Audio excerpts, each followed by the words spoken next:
Today we're going to talk about radiofrequency ablation of bone tumors. Radiofrequency ablation is a very minimal invasive technique which can deliver good results. Essentially, we have been doing it a lot for osteoid actually. So we'll just have a small discussion about the same. So traditionally, bone tumors have been treated either systemically with chemo or locally with either surgery or radiotherapy. And recent advancements also, there is like chemo ablation, thermal ablation, grafting, osteoblasty, and vertebroplasty.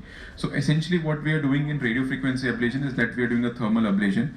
We produce a significant high heat around 60 degrees, basically, which ablates the tumor and burns the tumor and causes us to give a good result. So the heats can either be produced by microwaves, radiofrequency, high intensity ultrasound, and lasers. What we are doing routinely radiofrequency is for radiofrequency, wherein we are using radiofrequency technique for bone tumors. For liver tumors and for other soft tissue skeletal tumors, we are doing microwave ablations as well. But till now, we have not used microwave technology for bone tumors per se. We are still predominantly doing RFAs only. So it's a minimal invasive technique, which is predominantly, like I said, used for benign bone tumors, most commonly for osteoidostomas. So either it can be used as a single modality or as an adjunct to surgical therapy, but mostly we use that as a single modality. Right now for osteoidostomas, it's considered to be the gold standard, though it's an orthopedic conference. So obviously, in fact, what we've also seen is that for metastatic lesions, which are causing a lot of pain, sometimes for metastatic lesions, radiofrequency ablation does cause a good response in pain as well. Again, these are to be discussed in tumor board meetings, and we decide what is to be the best protocol for the patient. Definitely for osteoidostomas, we have seen that post the ablation, patients do get a very good response. The pain that they have does go, and it has a very dramatic response. So obviously, all these procedures are done under image guidance. We generally do the procedure under the CT guidance.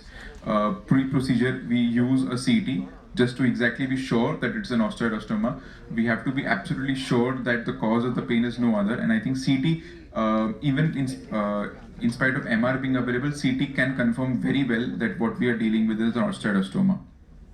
So what we do is we use it for pre-procedure planning. Obviously, we use the CT for intra-procedure going till there, and for post-procedure follow-up as well. So this is how a machine looks.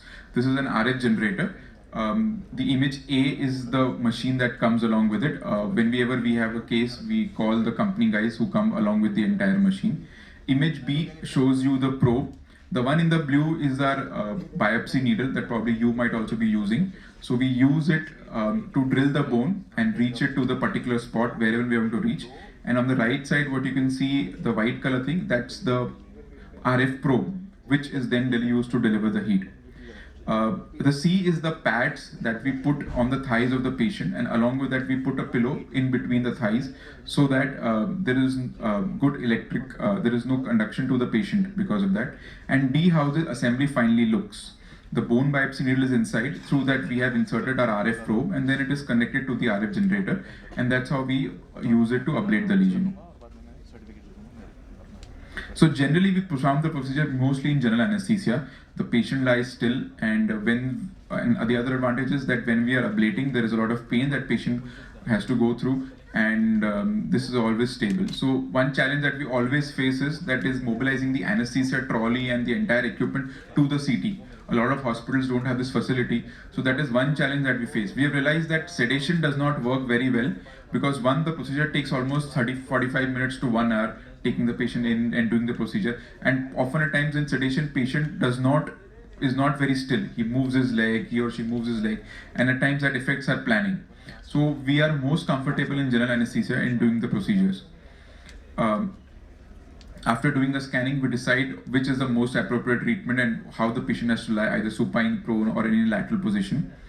Like I said, I insert a needle first, a bone biopsy needle, drill the bone, reach up to the edge of the tumor, and then through that we insert our RF probe.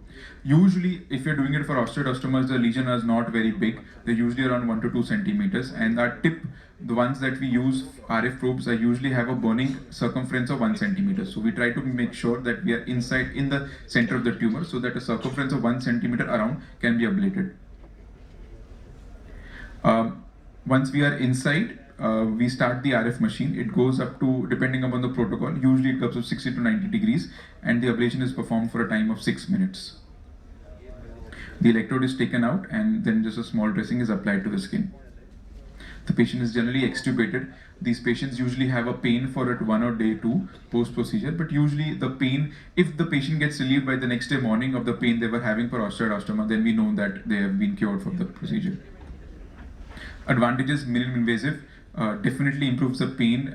There is no cuts, there is no sutures, and especially since a lot of these patients who are osteoidostoma are relatively young, so in the growth plates and all, the growth plates does not get affected that much. So, like I said, for osteoidostoma is something that we have probably done 9 out of 10 times. This is, so you can see in image A, there's a very small osteoidostoma, classically showing a ring appearance with a small dot inside. We have gone in with our probe. The bigger needle that you see on the upper half is the bone biopsy needle.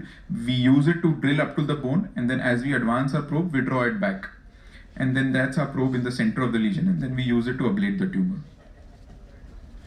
Chondroblastomas and osteoblastomas are a bit, not all referrals are, we have done few cases, but obviously not a lot of patients are still, not a lot of referrals are still convinced about it. We also don't do a lot of chondroblastomas and osteoblastomas, but studies do describe that you can use it to ablate. Obviously a lesion, specific lesion has to be there. We don't take it up for very big lesions. For smaller lesions, we do ablate for chondroblastomas, especially if they're at the epiphysis and they're hampering surgical removal. This is a case of a chondroblastoma that we have done. And again, another for an osteoblastoma.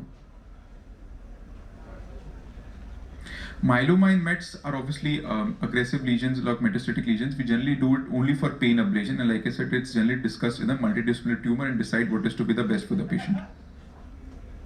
This is an example of a myeloma RF ablation. So obviously in patients who have cardiac pacemakers, this procedure is absolutely contraindicated. The complications that we have faced in one patient is that there was a bit of an abscess formation during the post-procedure. Otherwise, we have really not had much of an issue. Textbooks or studies describe skin and muscle burns, but usually we have not had an issue. So take-home points is that it's a minimalistic technique for something like osteoidostoma. It works very well.